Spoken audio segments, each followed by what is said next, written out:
enforcement, the highest law enforcement official being head of PNP.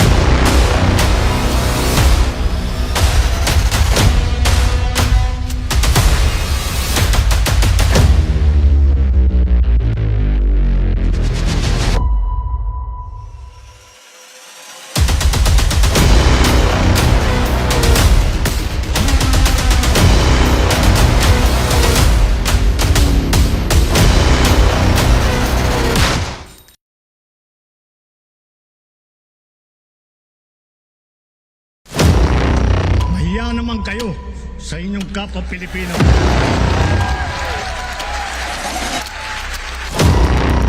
Pinastos pa nila ako.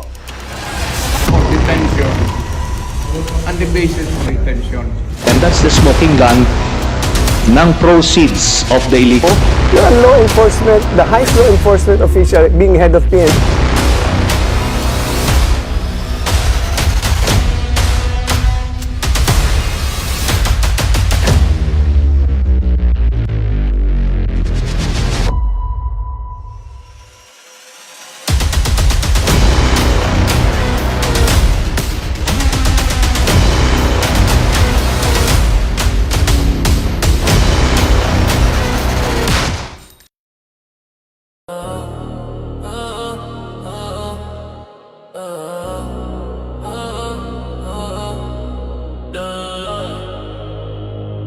Yeah. Truth in the baseline, facts in the cadence. Silent rules, but the message stays stainless. No smoke, no mirrors, no pay for stands. Just power to the people. This is Phil Castro. Type of stay woke, let the truth broadcast. No noise, just signal. Remember that history don't bend to the ones who fast talk and listen to the ones who think. This is Phil Castro.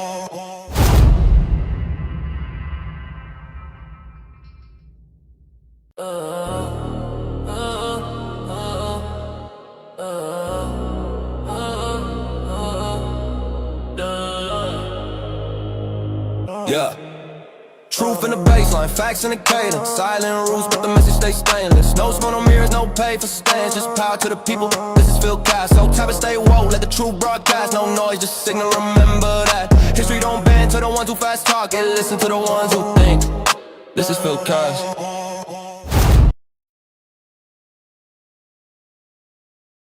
Ayun, hello po sa inyo lahat and maraming salamat po sa walang sawang support. And again, nandito po tayo sa ating live podcast today. And pag-usapan po natin ito pong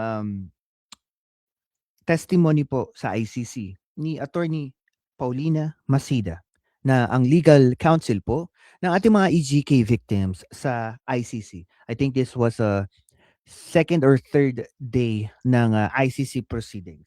Dito pag-uusapan po natin yung widespread na di umano'y epekto ng drug war sa ating mga kababayan, especially sa vast majority na ating mga komunidad na unfortunately affected dito sa drug war. At alam naman natin that most of the killings happen dito sa ating mga maralitang kababayang Pilipino. At makikita natin dito based sa testimony na sinabi ni Attorney Masida that there is a grave misuse of power and abuse of authority ng mga pulis sa kanilang pagde-deliver or pag-i-implement ng drug war. Excuse me. Today po, nabigyan tayo ng pagkakataon. One of our sabihin nating resident Philcaster na lagi po nandito sumusuporta sa ating channel at magbibigay ng kanyang reaksyon dito sa ating channel. At sa mga hindi pa po nakakilala sa kanya, siya na po magpapakilala. Please welcome Densable TV 2.0.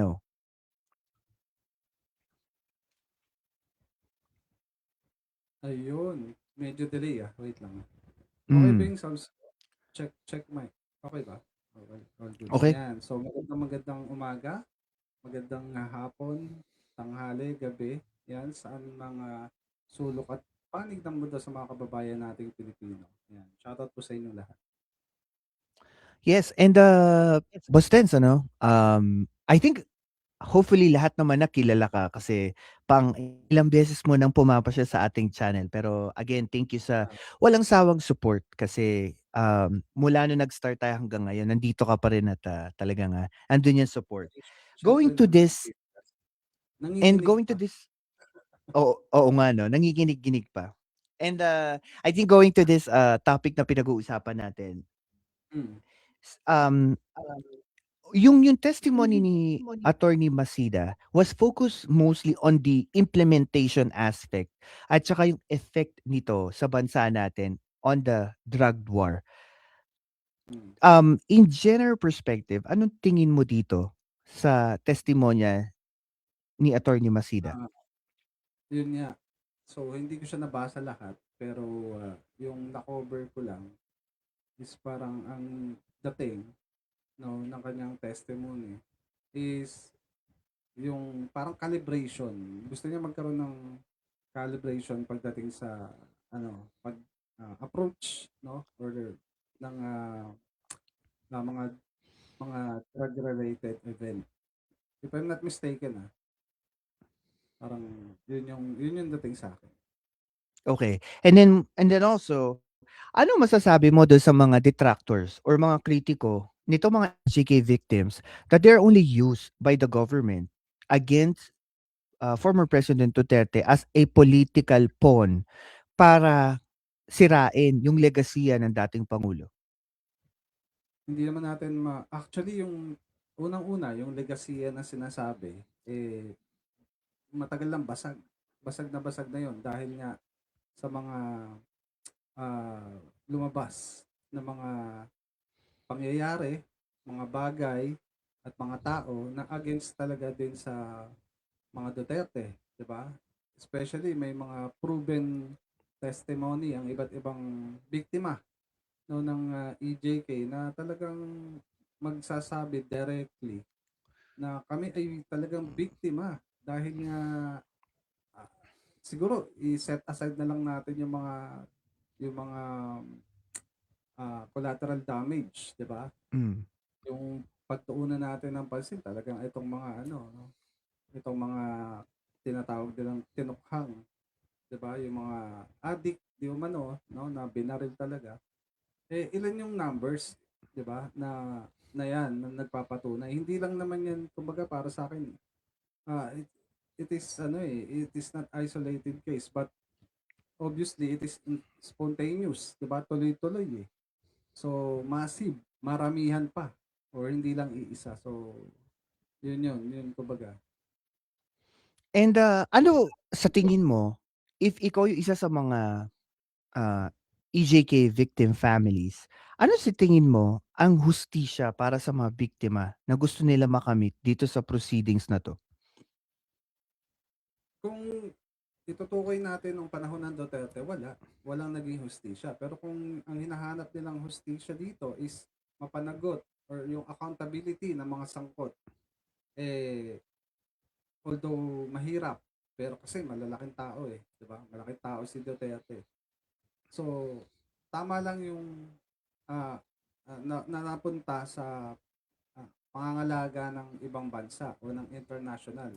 Kaysa naman hanggang umasa na lang tayo dito sa hindi ko inaano don't get me wrong guys kung parang baka sabihin sinasaklawan yung proseso ng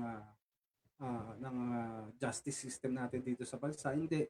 I mean, yung na-commit kasi na crime ni Duterte is crimes against humanity na which is yung sa article ano ba yun? 71A ba yun? Tama ba? Rome Statute. Yun kasi yun 'di ba? If I'm not mistaken. Nga. 71A ba yun? Hindi 71A nga Rome Statute. Yung kanyang na-commit doon. So, kailangan niya kasing yung accountability yung habol ko doon. 'Di ba? So, deserve naman din ng mga victims na kung talagang sila ay biktima, kailangan nila ng hustisya talaga, makamit yung hustisya nila. Diba? Totoo. And I think importante kasi nating malaman, we're not even, ako this is what I believe. And sinabi ko to doon sa previous live ko with Events Horizon. Na ang nagiging issue kasi dito, ang tao kasi nalilihis sa totoong storya ng ICC proceeding na ito. Ito po ay hindi tungkol kay former President Rodrigo Roa Correct. Duterte.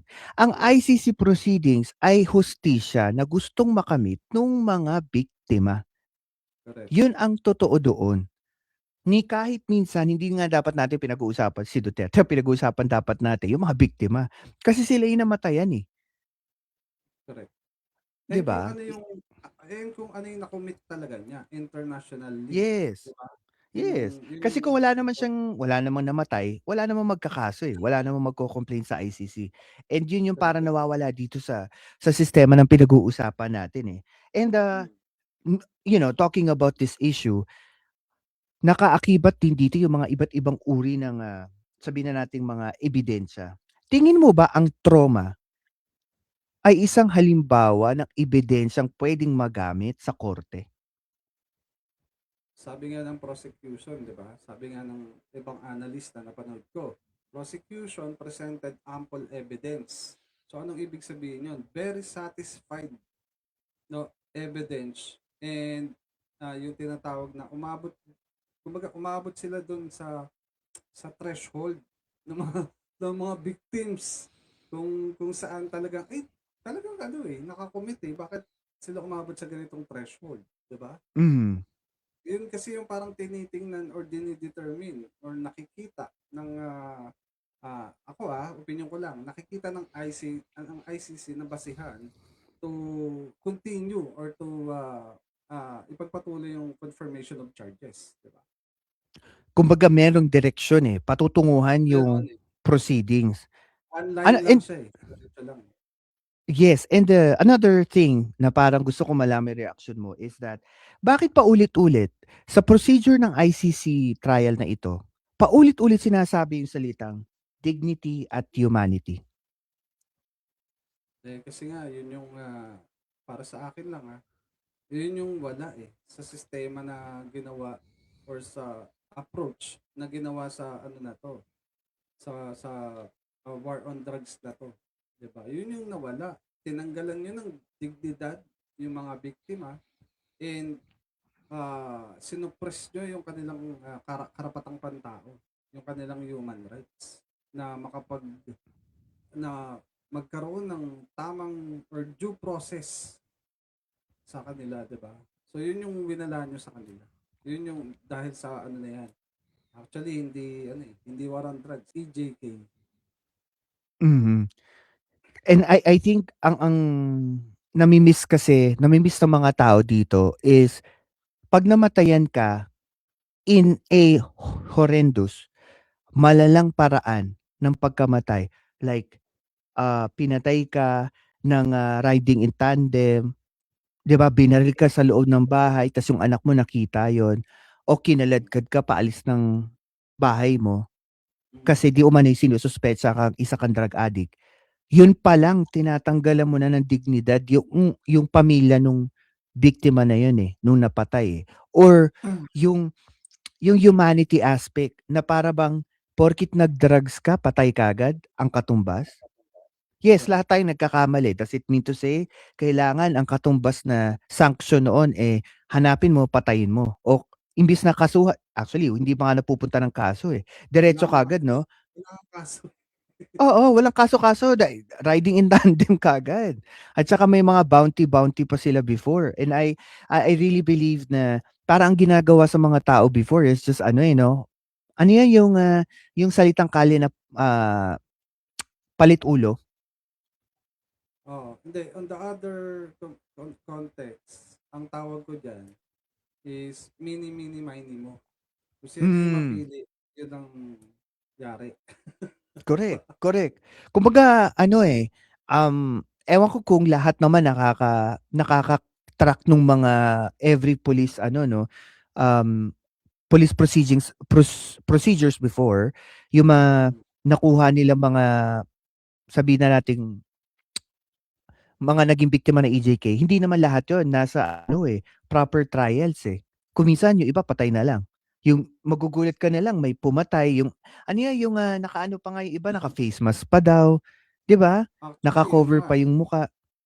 oo. Kasi kung pagbabasihan natin yan, wala talagang masasabing merong blatter or merong reports na ganyan. Di ba? Mhm. Totally zero. Tignan mo ito dagdag ko na lang din. Add up ko na lang din, no. Nung 2022, no, according to Human Rights, hindi pala, 2016, according to Human Rights, no, may mga pulis na nag-admit, no, inadmit yung involvement nila do sa killings ng libo-libong kababayan natin. And in 2022 alone, there is a record of 8,663 yata na drug war related. So ibig sabihin nga, kung susumahin, every day there is a 2 to 3 life or body ng mga tao na bumubulagta. And ito recorded, 'di ba? Hindi ito gawa-gawa. No, hindi yan gawa-gawa. Okay. Okay, ito naman dito sa mga patayan, I would like to know your reaction, no. Ano tingin mo ang pinaka-powerful na puwedeng magamit ng mga victim ng EJK dito sa proceedings na 'to? Yung mga pagpatay, yung threat against the families, o yung effect nito, drug war na ito sa pamilya? Ano tingin mo yung pinaka mas powerful, I would say? Siyempre yung effect sa pamilya. Kung ako ang tatanungin. Kasi, halimbawa, ang padre de pamilya yung pinatay nila, ano yung magiging epekto nun sa mga naiwan? How they will continue their life if wala nang magpo-provide para sa kanila. Di ba? Napakahirap. Mhm. So, ano yun? Paano yun? Di ba? Yun yung ano, kaya powerful yung yung effect. Kumbaga sa Lindol, yung shockwave, yung aftershock, yung matindi. At saka mahirap kasi diyaan, ang matindi kasi na hindi natin masyado nabo-broadcast sa public Hindi space, yung effect nun sa mga bata na naulila dahil namatay ang kanilang magulang, kapatid, dito sa drug war na 'to. I don't think sa mga listener natin, you could, or if you could, explain kung gaano kahirap para sa kanila mabuhay, 'di ba? Correct. Isa din sa sinasabi ni Kaufman na people are misjudging these procedures, na para bang mali si dating Pangulong Duterte. Sabi niya dito, yung drug war is a legitimate campaign ng kanyang administrasyon to fight against poverty and inequality. Anong opinion mo dyan? Actually, parang ang nangyari kasi diyan, parang tinatago doon sa scarcity ng lipunan, no? Yung kanilang sistema ng pagpatay. Ibig sabihin, dito tayo sa build, ito yung ipapakita natin, yung shadow, ito yung isa-shadow natin, yung tatakpan natin. Habang tayo, ito naman yung other side, yung ginagawa natin. Diba? Yung systematicong, sorry to say, pero systematicong, ang tawag dito, paggalaw ng kanilang sindikato. Joke lang. Yeah, pero sa tingin mo ba may proof na this was originally, or the whole agenda was to focus more on poverty and inequality sa drug war? Do you think there is a proof? Kung titingnan kasi natin yung yung mga statement din, no, kung according to statement of Senator Trillanes, may mga basis kasi doon na exactly na mga nangyari na, yung mga patunay na talagang parang nagagamit yung natin sitwasyon ng Pilipinas para i-abuse or maging abusive dun sa yung nila, yung power nila ng mga, lalo na ng mga kapulisan nung panahon na yun. So, yun doon ko nakikita, baka doon ko tinitingnan doon ko nakikita yun. Yun. And also, I think, ang hirap kasing i-provide yung proof kung mas marami yung negative na naging impact sa community. I think yun yung Oo. pinakamatindi kasi kung titignan I think yung sa opinion ko, doon ko nakikita na napakahirap kasi idepensa nitong drug war. Kasi ang daming naging involve eh. Even i-discredit pa ng kampo ng depensa na 3% lang to ng population na talagang kahit na i-include lahat ng legit na talagang namatay ng drug war, it's only more than or less than 3% of the population. Pero still 3% it's 3%. Ang isang buhay na nawala o na nawala sa ganitong procedure na ito, buhay pa rin 'yun. Hindi mo pwede i-diskwento 'yun, 'di ba? And Correct. and also, hmm, sinasabi kasi nila that eto daw procedure na ginawa ni Duterte was a fair agenda ng dating pangulo dahil ito ay targeted policy nung kanyang panahon kasi he was voted under a law and order principle after Pinoy. Do you think it's fair to say that the procedure he made for drug war is geared towards anti-crime? Yun kasi yung nagamit nilang projection na talagang kaya nga siya nanalo eh. Kasi kumbaga parang naghanap tayo mga Pilipino ng tinatawag na kamay na bakal. So doon Correct. yun yung nakita natin kay P. Duterte na kaibahan niya sa ibang mga naging presidente na unfortunately ginagamit niya naman ah, nung panahon niya na yun nga, na projection. Ang masaklap pagkatapos ng term niya, ito na, lumabas na parang sumambulat sa pagmumukha natin na parang isang malaking kalokohan lang pala. Yun ang masaklap. Yun yung masakit. Tama, and also boss Renz, I don't know if you can provide me something on this question. Tingin mo ba there is something na magko-convince sa mga skeptic dito sa drug war na 'to para mag-iba yung pananaw nila or wala talaga? Ah, para sa akin kasi depende siguro sa magiging takbo ng trial. Kung ito ay magtutuloy man sa trial, depende sa magiging takbo niya. Yung persuasion ng mga Pilipino, no? Kasi para sa akin wala yung nangyari na EJK or war on drugs dito sa atin, wala na rin kaibahan yan sa mga bibigyan ko kayo ng isang example. Yung Rwanda genocide case sa mga hindi nakakaalam. Yung case na to is about sa criminal tribunal for Rwanda. Itong parang radio broadcaster nga ito sa public speech were used to prove no na direct and public incitement to tawag dito, genocide. So ibig sabihin parang yung naging speech din no ni Duterte na parang ano yung tawag doon, Pilcas, yung parang inutusan ko si under oath, inutusan ko si Bato, ganito, patayin yung mga ganon. Yun na rin yung parang Command responsibility? oo, yung siya kasi Mm. yung siya yung initiator kumbaga. Kumbaga So, kung hindi nag-start sa kanya, walang hindi action siya na nag-broadcast, mangyayari. hindi siya nag-broadcast ng ganon, 'di ba? Kasi parang yun parang ano tawag doon, para kang isang nag-click ka, tapos Mm. sumunod na lahat sa'yo.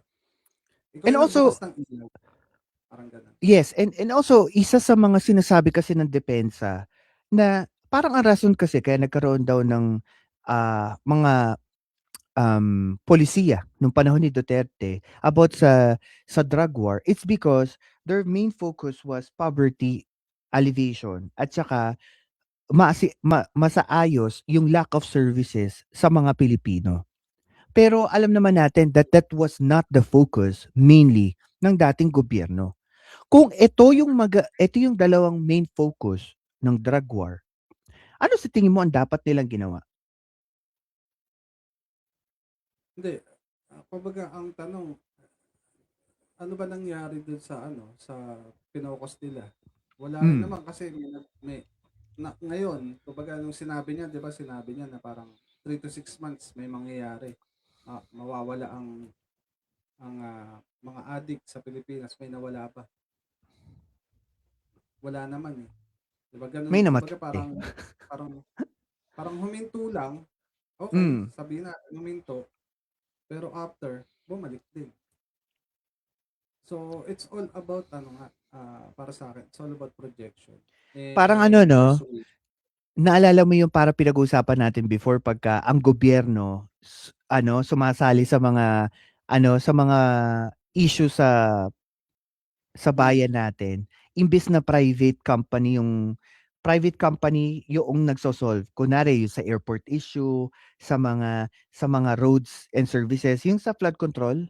Kasi 'di ba na mm, ano yun, na naging issue yun. Tapos 'di ba ang parang napag-usapan natin before, if I remember, is that anytime na ang gobyerno ang nagkokontrol sa mga ganitong programa, hindi nagkakaroon ng tamang proseso kasi kalimitan nag-aano siya, nagagawa ng mga korap, nagagawa nila ng na lusot, ika nga sa in ating short batas, ano, eh, yung 'di ba, mga in dapat short nilang gawin. na-a-abuse, eh. Oo, Oo, na-a-abuse. at saka hindi ko maintindihan and, I think ito naman kuwentuhan lang tayo 'no. Hindi ko naiintindihan bakit, yung mga supporter ng DDS hindi nila naiintindihan yung paghihirap na pinagdadaanan ng mga biktima ng EJK. Even if sabihin na natin magkaiba tayo ng politics, yes, all the way siguro hanggang, eternity, Duterte supporter ka, I get it.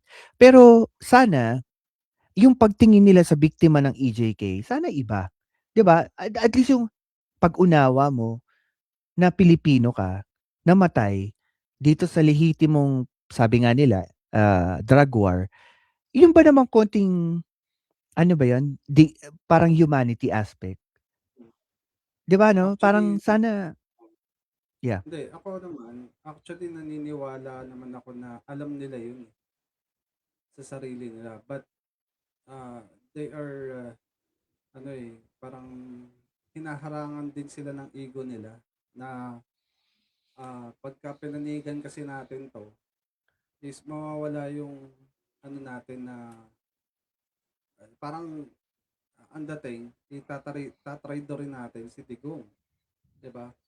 Parang gano'n. Kasi sila hindi naman sila naka-focus sa, ano, eh, advocacy. Naka-focus kasi sila sa tao, sa isang tao, which is Digong, Correct. 'di ba?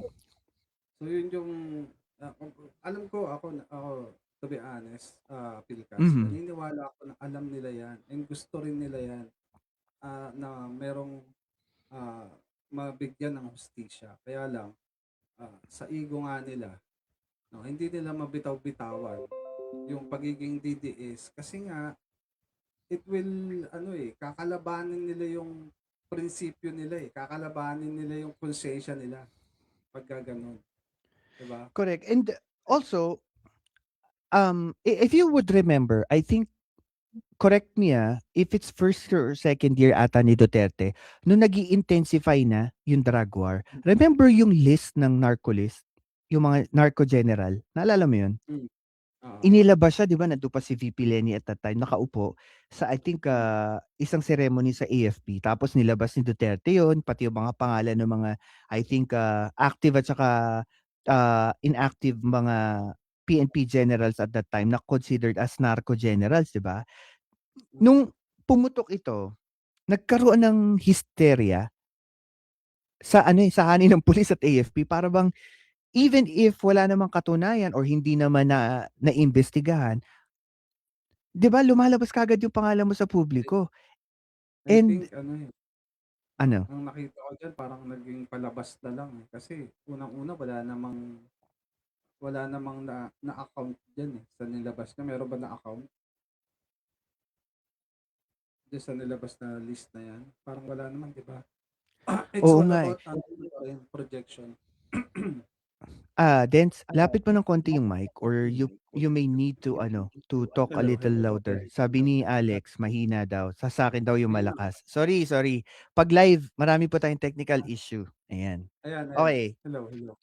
ayan. Okay. Kasi sa akin naman yung bar ng audio ko, I think 4, dapat at least 7 or 8, eh. So maybe Ah, lapit mo na lang yung mic or Lakasan mo lang ng Ayan, konti yung hello. Wait lang, wait lang. Hello, hello. Itotodo ko na lang. oh, Ayan, yeah, todo na todo to mo. eh. Sige. Ayan, mas Todo. maganda. Kung todo Okay mo, na. sige, sige. Okay na yan, todo na yan. Okay. O, pasensya na. Ito lang kinaya na ating budget. Ganito Don't kalakas ang worry, may boss. recording naman. Oo, don't worry, don't worry. Okay. So, usap tayo doon sa pag-usapan natin drug war, drug watch Hmm. list or narco list or kung ano pang list na ginawa noong panahon ni Duterte.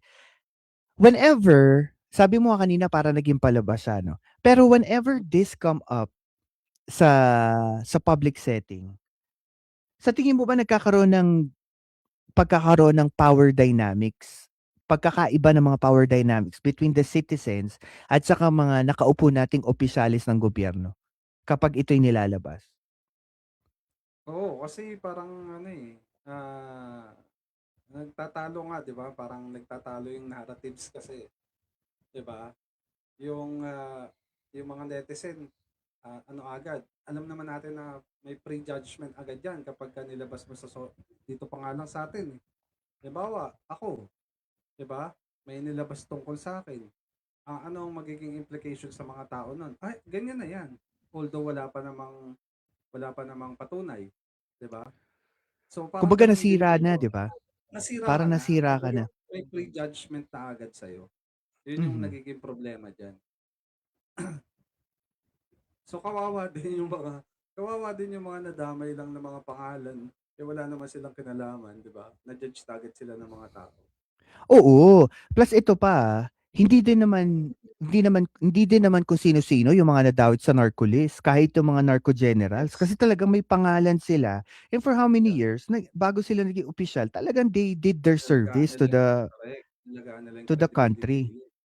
Correct. Oo, yung isa nga 'di ba, I think mayor pa ata siya, tapos nagtaka siya hindi na siya mayor tapos lumabas pa siya sa list. Tapos after if I'm not mistaken, after a while, napag-alaman na parang hindi naman pala totoo yung pagkakadawit sa kanya, parang may Oo, correct. pagkakamali. Correct. Siyempre, tingin mo ba sa mga Pilipino pagka sinabi yung pangalan mo na included ka sa drug war, or sa narco list, ganun-ganon na lang i-accept ng tao? Siyempre, daños Hindi. perjuicio, ang tindi nun. Kasi Ano 'yan, nakaakibat yung pangalan mo. tatak na sa'yo yun. Correct. Nakatatak Oo. na sa'yo. Kahit mag-sorry pa na mag-sorry si Duterte, you already made a damage, 'di ba? Alam mo yan yung issue ko sa panahon ni Duterte. Parang lahat na lang tayo receptive. Kung ano sabihin ni Duterte nung panahon niya, okay lang. Oh, grabe. Maraming mga general sa narco list. Pero wala naman nagtanong. Kasi parang ang nakita ko doon dati, yung ah nakalimutan ko lang. Hello, hello. Okay ba yung Hmm. mic ko? Okay, okay. Ayan, na parang ang nangyayari kasi dati, yung meron silang isang event na kailangan nilang pagtakpan yung event na yon to damage, parang damage control. Yun yung ginagawa niya. Maglalabas ako ng ganito, and then mawawala yung usapin dun sa gusto nilang takpang pangyayari. So yun yung nakikita ko dyan noon. O para ibig sabihin parang swaying of narrative. Ika nga. So, Imbis sa parang pag-usapan mo yung against sa akin. correct, correct. Correct. And Nadadivert tuloy. And also another point din sa nakita natin dito sa hearing sa ICC, nakita natin that the defense party ang ini-stress out nila that the drug war is a public safety campaign at ito rin daw yung ibinoto ng tao noong panahon ng kampanya to have former President Duterte to be the president nung kanyang kampanyang political. Tingin mo 'tong dalawang aspeto na 'to, the political aspect at saka yung public safety aspect ng kanyang administrasyon, tingin mo ba this was used perfectly in conjunction para takutin ang Pilipino about this drug issue sa ating bansa? Kasi alam natin at that time, nung pumasok si Duterte, there is, and I would admit it kasi ako supporter ni Pinoy. I would admit it, talagang laganap ang drugs nung panahon na yon. Totoo naman, ina-admit ko din naman yan. Totoo yan. Mm. Do you think it was a powerful introduction yung tinatawag na Ako fear. mag-a-agree ako diyan na maganda yung introduction. Mm. Tama naman yung introduction. Pero ang naging problema is ang sinabi kasi ni Duterte, lalabanan niya yung droga. Hindi niya sinabing papatayin niya yung mga nagdodroga. Magkaibang bagay kasi yun. 'Di ba? Yung projection sa reality. Ang project niya sa tao, lalabanan ko ang droga para mawala. Pero ang ginagawa niya in reality, pinapatay yung mga nagdodroga. Tama. So, 'di At ba? saka ito pa. Remember yung kanina pinag-usapan natin earlier. 'Di ba sabi ko sa'yo, people have different interpretation. What if Mm. yung sinabi ni Duterte that we're fighting off yung mga drug addict, Mm. ang interpretation ng iba is patayin mo, 'di ba? Hindi mo kasuhan, dakpin mo, kunin mo sa bahay nila or isama mo sa drug list. Siyempre iba-iba ang interpretation eh. Kasi Oo. naalala mo nung panahon na yun nung nagsimula ito, sobrang tindi ng public um, hindi public narrative ang gusto ko sabihin eh. Sobra yung pagsasapubliko nito. Naalala mo everyday may nakikita tayo, siguro mga Yung 50, mga 70 na katao na hindi naka-load eh, yung parang frag ano ba yun? naka Parang yung naka nakaupong parang palaka, tapos nakagano'n sila sa naka-flank basketball court. flank ba yun? Oo. Ay, hindi, naka-squatras, naka-squatras. Tama ba? Oh, parang gano'n, I forgot yung term. Pero nakagano'n Naka-squat. sila, 'di ba? Tapos lahat Mm. sila, because of due process na rin, yung iba doon pinapakita yung muka or yung iba naman wala yung muka. Ako, okay yun. Kasi it's a form of pagpapamahiya. Mm. Dahil may ginawa sila, nag-drug sila. Yun lang nga, I think tayo din kasi mga Pilipino at that time, masyado tayo na-excite eh. Kasi ang tindi ng aksyon eh, di ba? Araw-araw, saan ka nakakita yung presidente mo nagmumura? Araw-araw, binabanata yung mga nagdodroga. Wala tayong ganun kay Pinoy eh. Di ba? Nung dumating si Duterte, everyone was clamoring. Talagang nagmamadali tayo manood ng bagong social media post. 'Di Mm. ba? Yung mga vlogger, araw-araw na binablog yung mga walang kwenta mga durugista, mga ganyan-ganyan. Na dumating sa point when he introduced, I think, second or third year ng kanyang presidency, dito na dumating yung double barrel at saka tukhang. Correct. Alam nyo, Dumating na rin yung pagpapahiya ng mga pulis. Alam mo, ang nangyari sa atin dyan, sa totoo lang, Mm, na na precondition yung mga utak natin, correct. ating mga Correct. Pilipino. Na in a way, ipapakita ko sa inyo kung gaano kabulok, kung gaano kasama, kung gaano katindi yung Mm, drugs sa Pilipinas na dapat nating kalusin. Tama naman yun, mm. agree ako doon. Pero in a way na hindi dapat mag magkaroon ng mass murder, magma-mass murder ka, 'di ba? Ganito, iba yung approach eh. Kumbaga, yun nga yung sinasabi ko At kanina, saka 'di hindi ba? hindi hindi mo rin puwedeng sabihin casualty lang 'yun. Yun Kasi nga. dapat Oh, as a commander-in-chief, dapat may control ka din sa tao mo na hindi naman porket sinabi mo patayin, literal na papatayin mo, 'di ba? kaso nga yun ang nangyari. Sad to say, yun yung nangyari. Oh, 'Di ba? yeah, and I think, we'll talk more dito sa pattern naman nitong mga nangyayari dito, especially sa ebidensya at saka sa pulisiyang ginawa ni Pangulong Duterte before. But before we start continuing dito sa pinag-uusapan natin, guys, again, maraming salamat po sa walang sawang support sa ating YouTube channel. Again, don't forget to share, like ang ating YouTube videos, and I do apologize kung hindi ko mabasa yung mga comment niyo, especially when we have a guest dito sa channel natin. But if you have a direct question kay Boss Dance, we'll try to read it at tatanungin natin Yeah. si Boss Dance doon. And also, kung may pagkakataon po kayo, you can also scan yung QR code sa ating podcast para po makita nyo rin po yung iba't iba nating social media platform. Yan, para ma-update din po kayo. Okay, going back to dun sa pinag-uusapan natin, pag-usapan naman natin ebidensya at yung mga patterns at Mm. yung mga state policies na ginawa ng ating dating Pangulo. First, do you think na there is a legitimate pattern of abuse of authority ng ating Pangulo dito sa drug war. Especially yung araw-araw na kanyang pagsasapubliko ng kanyang galit sa mga drug addict. Kasi parang napupunto kasi ng mga kritiko, this was a planned systematic attack to the Filipinos. Ah, kasi ano eh, 'di ba may kumalat na ano, parang nagkakaroon ng quota Oh, yeah, yung yeah, yeah, yeah. bawat Yeah, ano ba operation. yan? I'm sorry sorry to cut you off. Diyan din lumabas yung ano, 'di ba, yung term na sinabi ko kanina na parang palit-ulo. Yeah, oo, yung palitulo nga na kailangan sa halimbawa dito sa ano sa lugar namin, everyday meron silang parang tinatawag na quota system na kung saan kailangan ah, mayroon tayong report na ganito, parang although it's not formal report, pero parang ganun ganun na rin yung tinutukoy na kailangan meron tayong numbers at ipakita natin yan at yun na nagawa natin yung numbers na yun. Kaya ang nangyayari tuloy, kasi nga yung tinatawag na ano, na parang ah kinukubli nila sa salitang ano eh, Pincas eh, sa salitang reward. Pero Mm. kung susumahin, kung titingnan natin, it's not reward. It is bayad. 'Di ba? You've been compensating para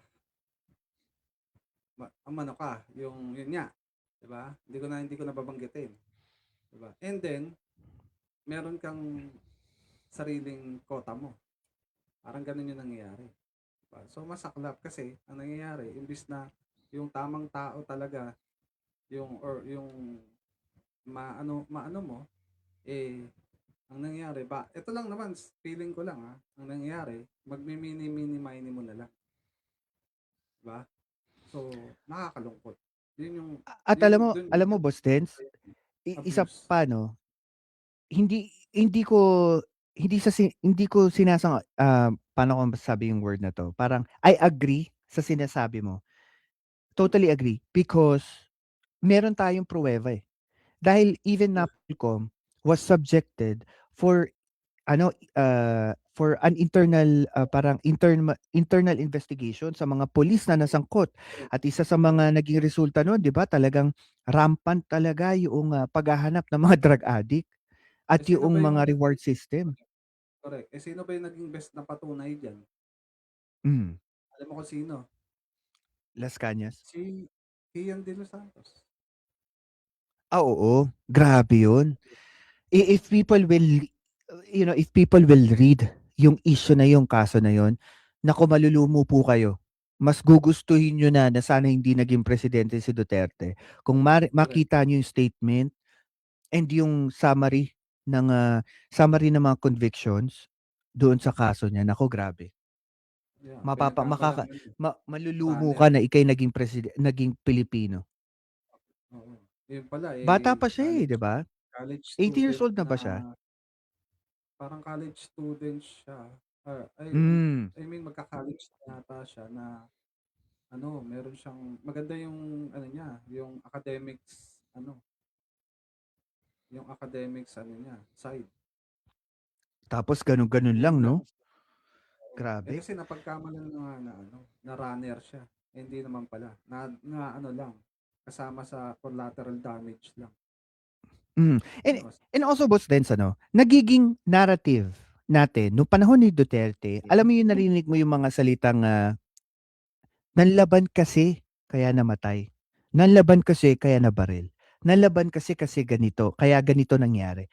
Yung mga statement ng mga biktima, ang laging sinasabi ng mga supporter ng dating pangulo is that hindi naman kikilos 'yan, hindi naman mamamatay yan o hindi naman masasaktan yan kundi yan ang laban, 'di ba? mm. Pero ang sabi ng Eh, mga kritiko naman is para lumalagay na marami namang kaso ang nanlaban, hindi naman naimbestiga, hindi naman nakasuhan. At ang sinasabi ng mga kritiko, this is parang iniisip nila na this is suggesting as a coordinated, plan para mm, mapagtakpan yung mga pulis na gumawa ng karumal-dumal na krimen dito sa ating mga kapwa Pilipino? Anong Eh, opinion mo dyan? how would you reconcile na yung direct statement ni P. Duterte noon na kapag hindi naglaban, bigyan nyo ng baril. 'Di ba? Parang ganun eh. Para ano na, 'di ba? Mm, Bigyan nyo ng baril para at least may pagkakataon siya lumaban. So, justified yung mangyayari sa kanya. totoo. Alam, I-reconcile yun. and I remember meron pa nga isang vlog before na parang sinasabi nila na parang pinupunto nila is ginagamit lang yung salitang nanlaban para may justification Justification ang yan. pagbunot ng baril. Correct. Totoo. Kasi pwede kasing I remember it was like I think a year after umupo si PBBM, I was looking on this parang podcast ng um, isang vlogger na i-investigate dito sa issue ng EJK. Lumalabas na parang nagiging kasangkapan yung salitang nanlaban to hide yung mga perpetrators nung killings na ito. Kasi pag sinabi mo ng laban, there is a power of, sabihin na natin, a power of authority sa mga police na, sige, nalaban ka, pwede kita patayin. Pero kung tutusin, hindi naman sa lahat daw ng pagkakataon, pag nanlaban ng isang suspect, kailangan literal patayin mo. Pwede mo rin, sabi nga nila, pwede mo naman barilin sa paa o sa kamay. Tsaka Mabubuhay pa rin. inappropriate din yung sinabi niya na parang pag may napatay kayo, parang hindi ko naman exactly word for word pero parang ang dating kapag may napatay kayo, huwag kayong mag-alala, huwag kayong matakot, ako nasa likod niyo. Mm, 'Di ba? Parang gano'n. totoo. Ano sabi nga, ang problema kasi sa depensa ngayon talaga is yung mismong kliyente nila eh. He constantly have multiple videos na talagang magdidiin sa kanya na hindi niya pwedeng sabing AI, di ba? Or gawa-gawa lang kasi siya Hindi niya mismo pwedeng nagsalita. itanggi 'yun. Correct. Mm. Isa pa sa angulo na sinabi ni Attorney Kaufman, ang sabi niya is legitimate yung drug war kasi maraming aspeto doon sa issue ng drug war is about self-defense ng mga pulis towards dito sa mga drug addict. Do you believe na talagang self-defense lang ang Naniniwala lang ako reason? kung may body cam sila. May body cam Yun ba nga sila? eh. Correct. Wala naman silang Yung, body cam eh. So how we could prove na talagang self-defense yung ginawa nila? mhm. 'Di ba? And also tulad nung isa din sa napag-usapan, 'di ba, yung mga nakasuhan. Kung makikita Mm. mo, ang daming mga patayan, ang naimbestiga lang ata less than 1,000, tapos ang na-convict is less than 20 or 15 lang ata. Guys, correct me if I'm wrong pero yun yung isa sa mga issue ng mga kritiko. Kasi kung totoo man na talagang legitimate yan, bakit ang tagal? At bakit nawala or nabura yung mga ebidensya nung Wala yung mga panahon ng drug ebidensya. war? Correct. Oo. Oo. Kaya nga Kasi, ang sige. ulitin ko, yung tawag ng prosecution diyan, erase. 'Di ba? Mm. Oo. Na-erase. At saka 'di ba kung self-defense yan, legally, maraming mga procedures to prove na self-defense yan, pero wala tayong masyado nakita. Narinig lang natin mga trolls ni Duterte. They're talking on Wala. social media, that's it. 'Di ba? Hindi, kahit hanapin mo sila ng ebidensya ngayon, wala silang mapo-provide. Yun nga yung Na, yun nga din yung parang problema nila today eh. Kasi hindi nila ma-claim yung sinasabi ng police sa self-defense. Kasi sa sobrang dami kasi nung involved na police 'di ba? Yun yung oh, pinakamalaking issue ng mga Duterte. hmm. Ano nga Ayun yung pa. mapo-prove nila? Ano nga yung mapo-prove nila ng mga documents na talagang magpapatibay doon sa statement nila na self-defense? Yeah, and Diba? ito pa tulad ng sinabi mo kanina, yung I will protect you statement ni Duterte sa mga pulis. Do you think it was used and was abused? Kaya nagkaroon tayo ng Yeah, ganitong mga totally patayan. agree. Yes, Yeah. totally agree. Na-abuse yun. Kasi mas feeling ko mas lumakas Mm, yung loob ng mga polis and mas naging tarantado yung mga eskalawag na polis. correct. Gamit nila yan. Eh, yun yung nakakalungkot doon. At ang mahirap diyan, wala namang makakapagpatunay kung naabuso yan unless mabuhay ulit yung biktima, eh, at mailahad niya yung totoong nangyari. Oh, yun lang. Oo. 'Di ba? Yan ang problema. Pero Even yung may basehan na kasi tayo, ano, Pilcas, hmm, na talagang abusive yung ginawa sa sa katauhan ni ano, ni Kian De Los Santos. Meron tayong basis. Sila, at saka wala silang makikitang basehan para sabihin na nasa defense yun.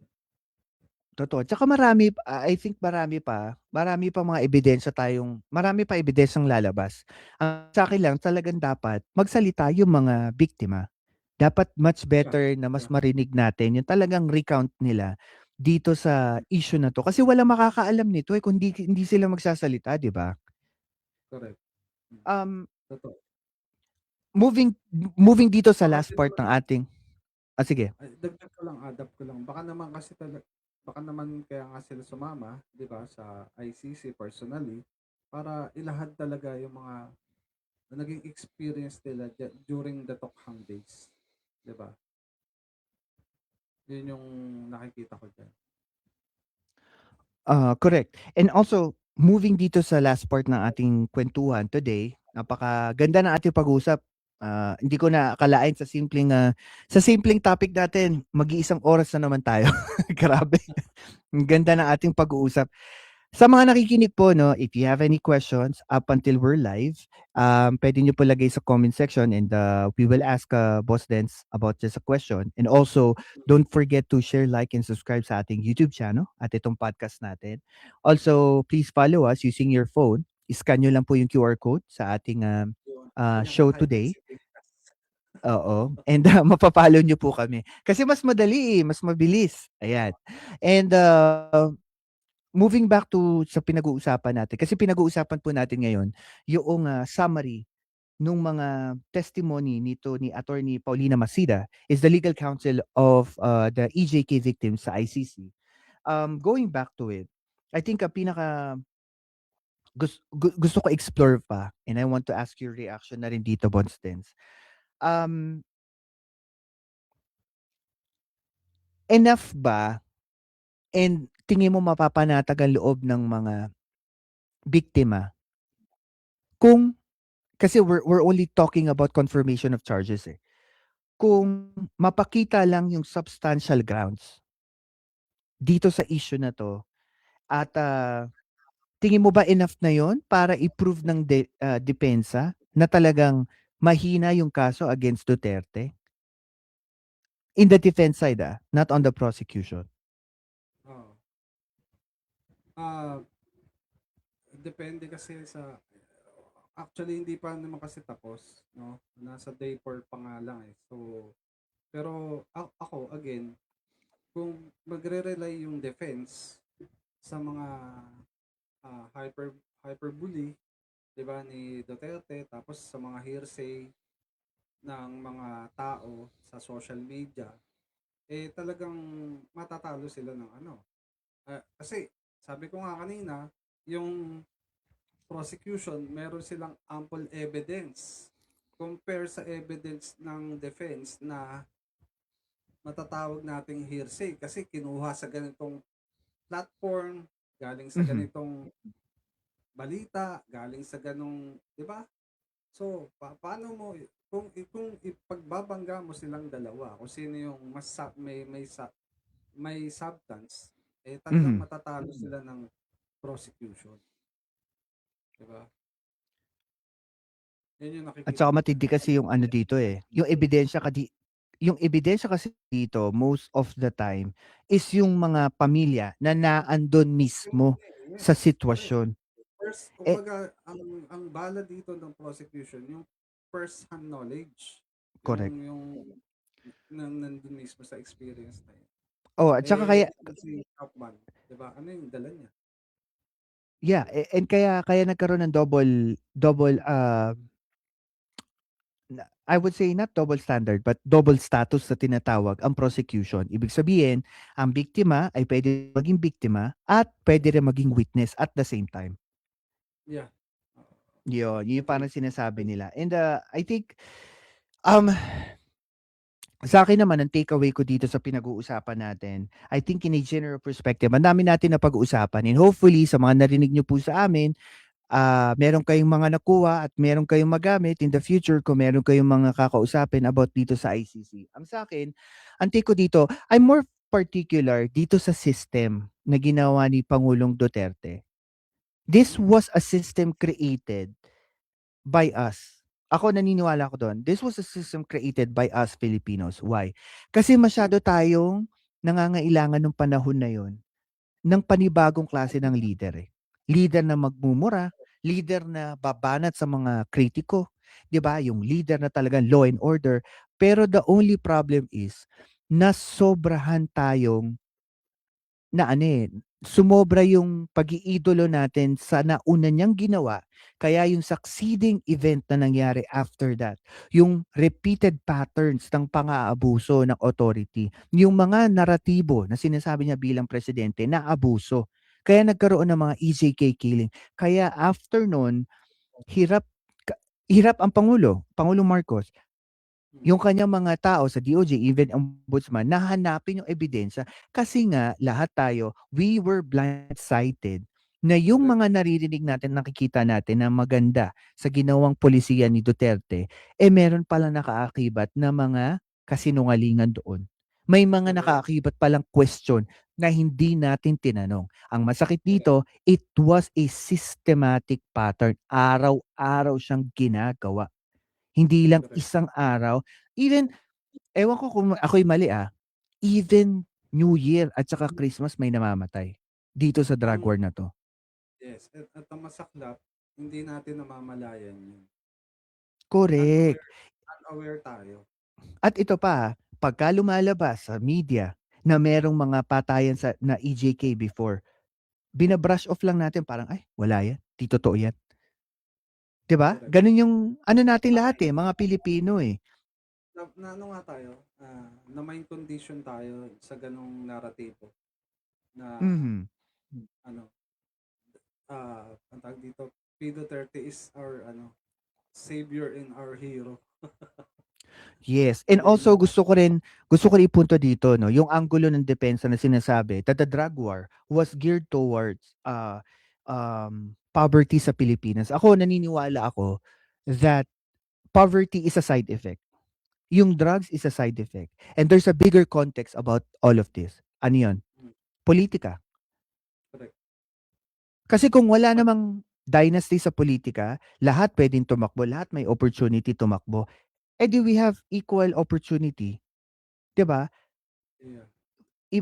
Hindi ang tawag dito, nakikita natin yung lumalaking gap ng mga mayayaman at mahihirap sa Pilipinas. Every year, nakikita natin yan. Nakikita natin yung mga patronage system sa politika, yung MAIFIF, 'di ba? Yung medical assistance, my gosh, kung hindi mo binoto yung kongresista o yung senador, maaaring hindi ka pa mabigyan ng medical assistance. 'Di ba? Yung ako kasi naniniwala ko, kapag nagsimula ang gobyerno makialam sa buhay-buhay natin, naniniwala ko majority will fail. Why? Hindi kasi magaling ang gobyerno in its own system to actually manage. 'Di ba? Kasi sila may personal silang interest eh.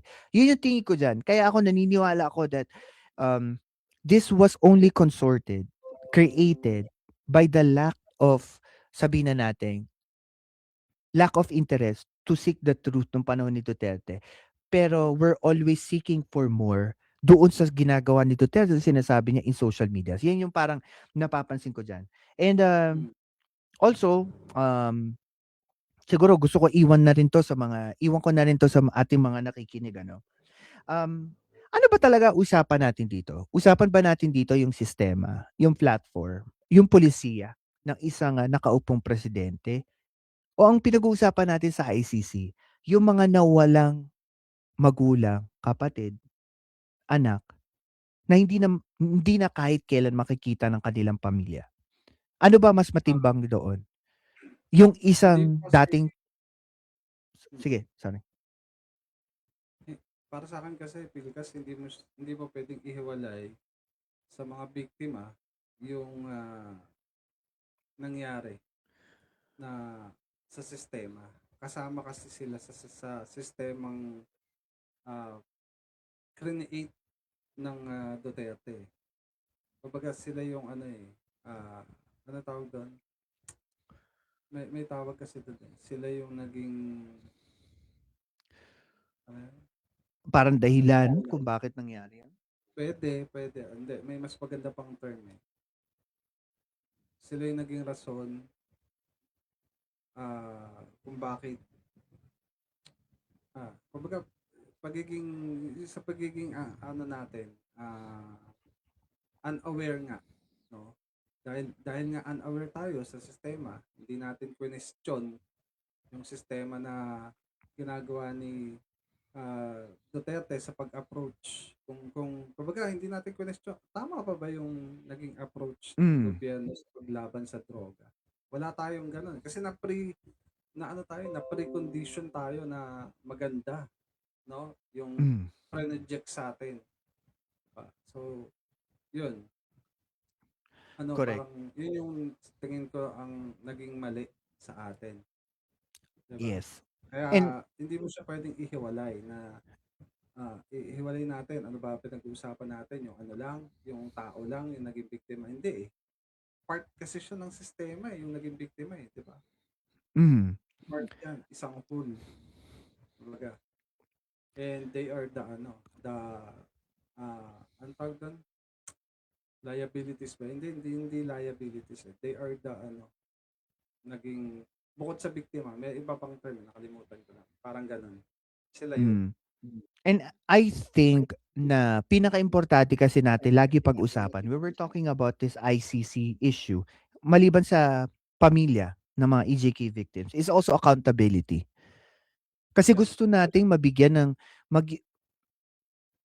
ng caution yung mga tatakbo para sa susunod na halalan o kahit yung presidente natin si Bongbong Marcos na hindi po pwedeng karakaraka kung anong gusto mong sabihin, sasabihin mo in public. Kasi dito magkakaroon tayo ng, 'di ba yung mga kaso in social media space, yung inciting to sedition or yung mga nakakasuhang cyber libel, 'di ba yung mga ganung kaso? Kasi you're not expressing your opinion or your freedom of expression.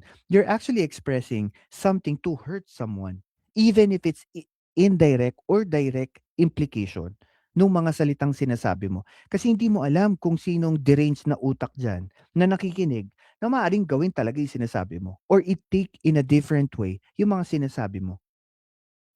Yeah, correct. So, Tsaka, yeah. ang kagandahan lang dito, Pilkas, no, adapt ko lang din, is magkakaroon ng, kumbaga, kung mangyari nga na mag-guilty o makonvict siya, magkakaroon tayo ng pagsisimula or I'm not sure kung if I'm correct or not, pero magkakaroon ng precedent na sa susunod, sa susunod ng mga leader natin, no, meron na siyang parang, ano tawag doon? Yung parang batayan na kung gagawa ako ng ganito, may nangyari ng ganito kay President Duterte, di ba? So may president na, so pwedeng magdalawang isip na, di ba? Parang ganun. Totoo. And also, ano din 'to, no, parang hindi naman etiquette or decorum. Hindi naman, I think I don't want to use it. I think it's just a discipline sa atin mga public Yun. official, Yeah. you know, na may ethics naman tayo kahit papaano, 'di ba? Ilagay mo naman yung sarili mo sa high standard of living na hindi naman lahat ng Pilipino ganyan ugali, ganyan magsalita. Yes, palingkera ka, 'di ba? Matalim ang dila mo, pero may pagkakataon na kailangan kontrolin mo yung sinasabi mo. Kasi yun yung I think yun yung parang nagiging issue natin na yes, you have a freedom of expression, pero hindi lahat sinasabi mo kasi people will take it, in a different way. Yun nga, so yeah, and I think we've talked a lot talaga. Sa dami na atin nag-usapan, 'di ba? Simple lang yung topic. Ayan. Again, Thank you po sa lahat, sa mga nandito at sa mga nanood. Thank you po sa magre-replay. Thank you din. Again, Nagutom ako dun. kita-kits, 'di ba? Kita-kits tayo sa next na podcast natin at sa March. Nako, ang mga inaantay-antay nating mga bigatin.